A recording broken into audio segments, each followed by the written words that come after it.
Nossa, ficou bonito, viu? Quem não está aqui, levanta a mão. Ixi. Você está aqui não, Davi? Deixa eu ver. Gente, aí, o lanche estava bacana, estava gostoso? Eu ia falar que eu fiz com o maior carinho, mas eu fiz não, comprei. Davi, por que você fechou o documento, Davi? Davi, e agora?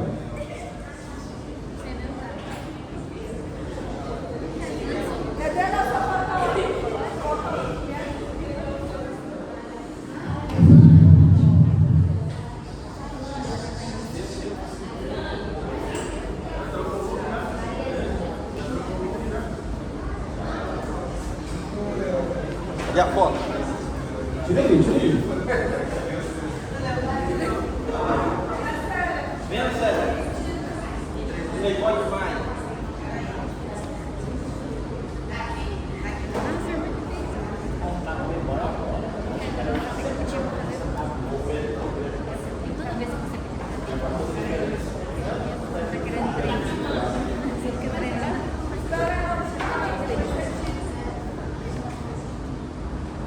Tem alguém aí atrás de vocês. Cara de estudante satisfeito.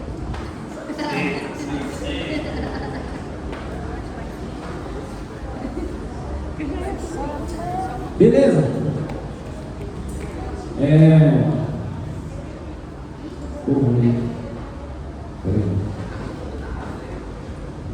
Deixa eu ver assim.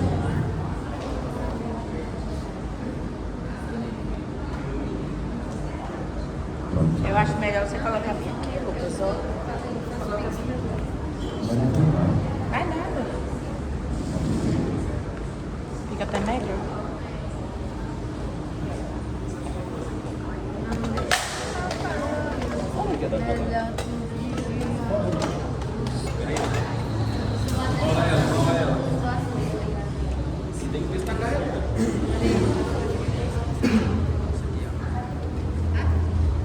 Tá.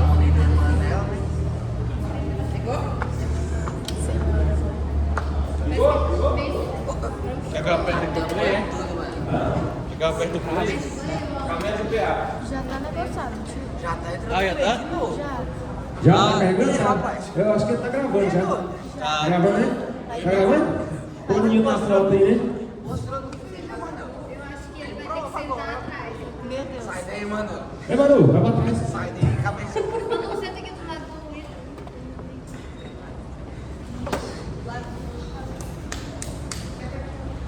Beleza? Agora a gente precisa tratar um pouquinho a respeito de autoridade. Eu queria perguntar para vocês, como é que eu construo autoridade?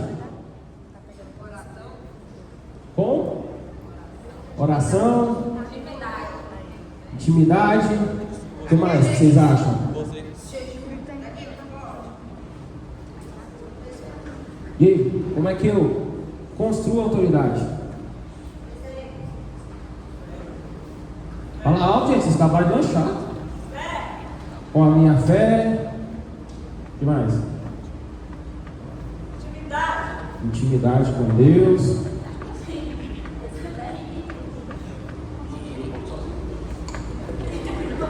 O que mais, gente? Vamos lá, me ajuda. Sendo exemplo. Sendo exemplo. Boa. No contexto bíblico, quando a gente vai para a Bíblia nos ensina que quem é a pessoa que nos dá autoridade? Alguém arrisca? Deus? A palavra de Deus vai dizer que toda autoridade ela é constituída por quem? Por Deus. Lucas, mas então as autoridades que eu vejo aí no mundo, quem foi que constituiu? Se você não fez nada para que fosse outra pessoa. Entende? Toda autoridade ela foi constituída por Deus.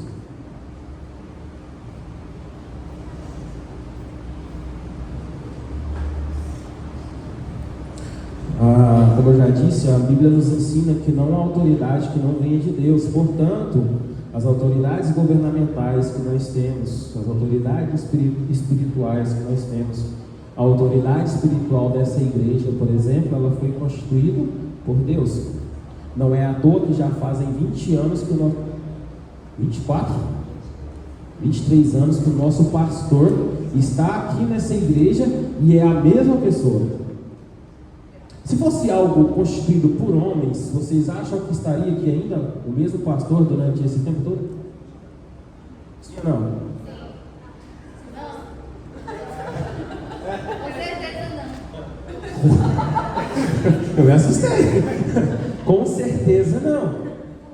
Mas e se o Senhor resolver, Deus, não faça isso, tirar o pastor Heber dessa igreja e levar para uma outra igreja, vocês concordam que é a ação divina também?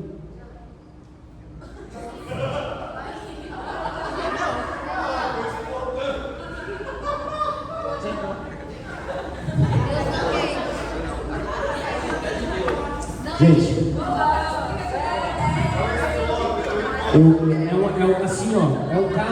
é um caso hipotético, uma hipótese, tá? Não quer dizer que vai acontecer.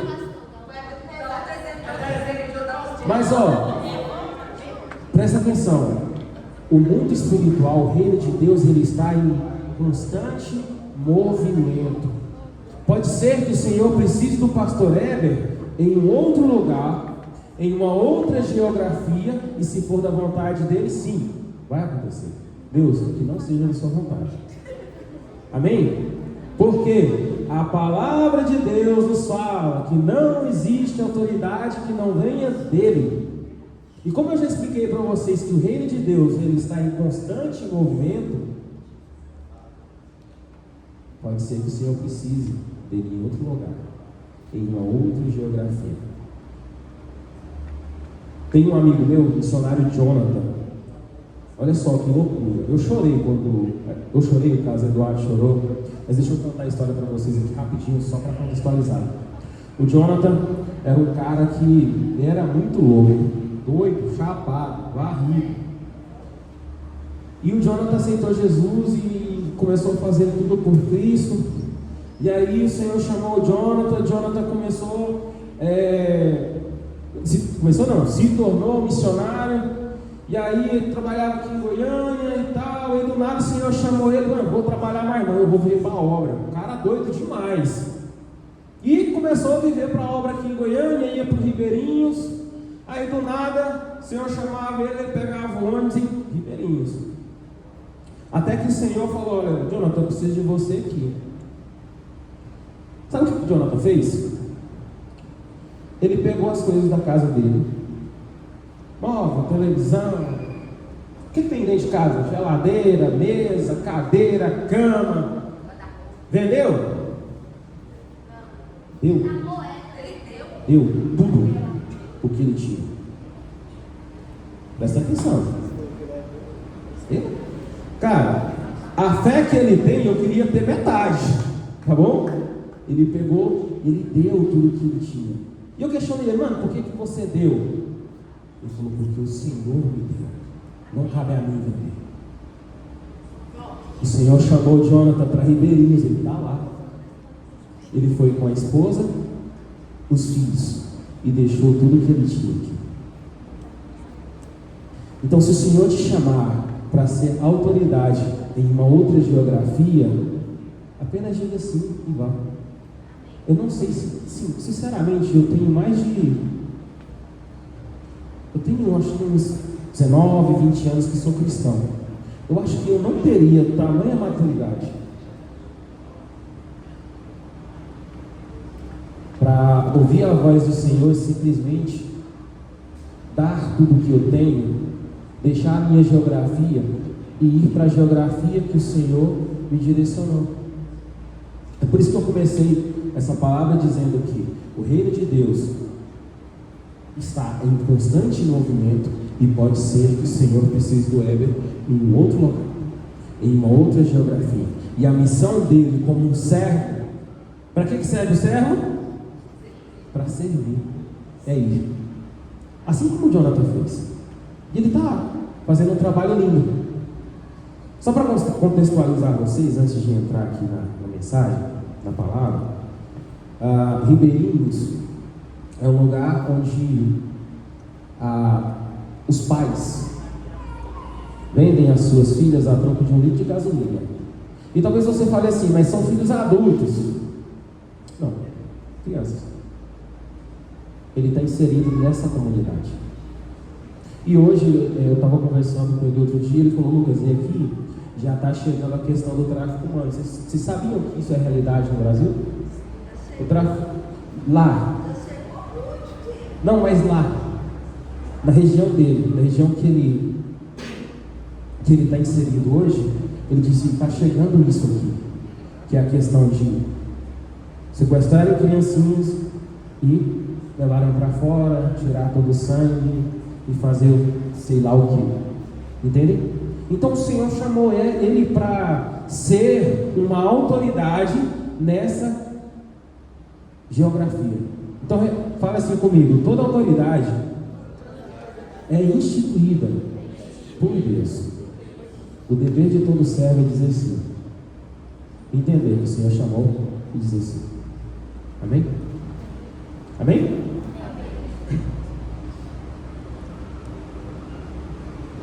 Para que você desenvolva a autoridade. Alguém pega uma água para mim, por favor? Para que você desenvolva a autoridade, precisa existir o processo de formação. Que é esse processo que nós estamos vivendo. Eu, Flávia, Francisco e tantas outras pessoas que estão cursando faculdade de teologia ou qualquer que seja outra faculdade, para que você desenvolva a autoridade nessa área específica, você precisa de um processo de formação. Obrigado, Francisco. Então toda autoridade é instituída por Deus, mas para que eu tenha essa autoridade eu preciso me formar, eu preciso de adquirir conhecimento. Vocês iriam em um dentista que não custou faculdade?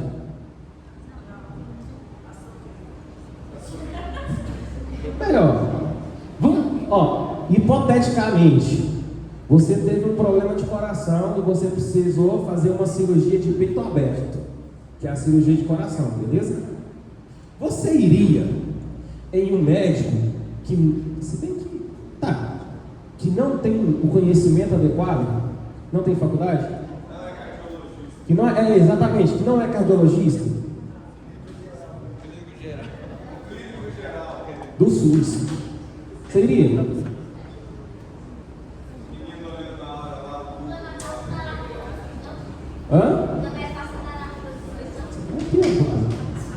Entende? Então, para que você adquira autoridade, você precisa entender que, primeiro, que ela é instituída por Deus. Segundo, você precisa de formação. Lucas, mas sem formação eu consigo ter autoridade? Não, porque você não conhece. Entende? De semelhante modo, a autoridade em Deus, você só consegue ter, na verdade em Deus, com Deus, você só consegue ter se você tiver formação. Como é que eu me formo nisso? Através de quê? Fala aí, Vitor. Através da palavra, conhecendo, através da intimidade com Ele, através de gastar tempo com o Senhor. Amém? Autoridade não é apenas uma posição, mas é um dom que precisa ser construído dentro do caráter da pessoa ao longo do tempo. A verdadeira autoridade cristã, fala assim comigo, não vem de títulos. Existem muitos ministros que não têm autoridade, existem muitos pastores que não têm autoridade, existem muitos líderes que não têm autoridade. E é nítido quando você tem diante de você um líder nesse sentido. O líder que não tem autoridade, por exemplo, mano, ele falando ou ele calado, é a mesma coisa. Ele deitado ou dormindo, não muda. Por quê? Porque ele não tem autoridade. E aí você precisa entender o seguinte: a autoridade, ela não é enfiada de goela abaixo. Ah, eu sou seu líder, você tem que me respeitar e pronto, e acabou. Não. É um processo. Construção. Você precisa entender. E a gente tem que voltar um pouquinho lá atrás. Quem você é em Deus. Você precisa entender que a autoridade foi instituída por Ele. Você precisa entender que não é sobre títulos. Entende? Vocês estão comigo? Estão com sono já? Não, né? Graças a Deus. Então, o caráter, no seu processo de formação, ele não vem de títulos, mas ele vem de um coração cheio do Espírito Santo, um testemunho de fé, práticas de amor, misericórdia e, acima de tudo, seguir o maior exemplo a ser seguido. Vocês sabem qual é? O exemplo de Jesus. Jesus esteve durante 33 anos aqui na Terra, em forma humana, e Ele nos ensinou exatamente como é que a gente precisa caminhar. Ele nos ensinou que nós precisamos amar o próximo. Ele nos ensinou lá na parábola do samaritano. Alguém consegue me falar qual que é o nome do samaritano? Fala para mim aí, Yasmin, qual que era o nome do samaritano? Fala para mim aí, Francisco, qual que era o nome do samaritano? Fala para mim aí, Márcia, qual que era o nome do samaritano? É porque não é sobre títulos. Muitas vezes você vai ajudar alguém e acabou. Ninguém precisa reconhecer o que você fez. Ah, mas se não reconhecer o que eu estou fazendo, eu não vou fazer mais. Você não entendeu qual é essa chamada. Ninguém sabe até hoje, nunca vai saber qual era o nome do samaritano, porque não é sobre títulos. Amém?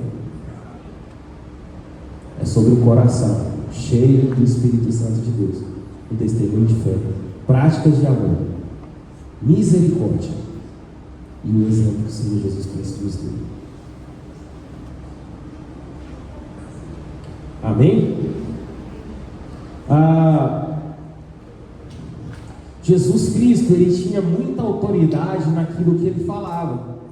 E aí existia uma grande diferença entre Jesus e os mestres, os doutores da lei.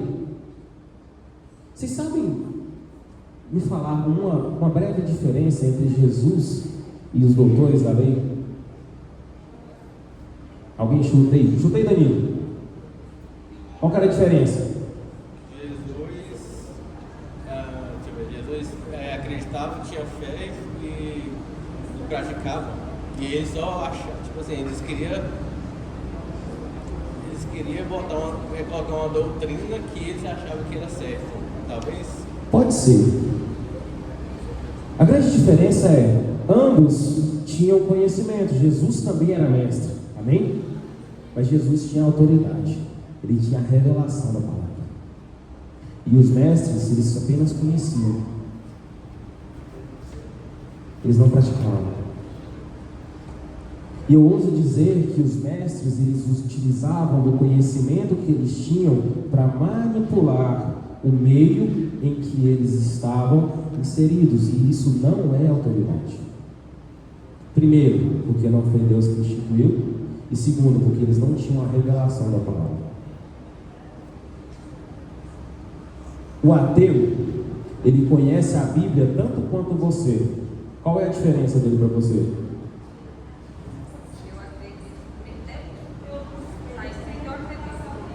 Ele não tem revelação da palavra. Logo, ele não tem autoridade sobre o assunto. E isso é muito forte. Amém? O ateu, ele estuda a Bíblia para te rebater, para tentar provar que Deus não existe. E a gente estava conversando aqui sábado passado, né, Danilo?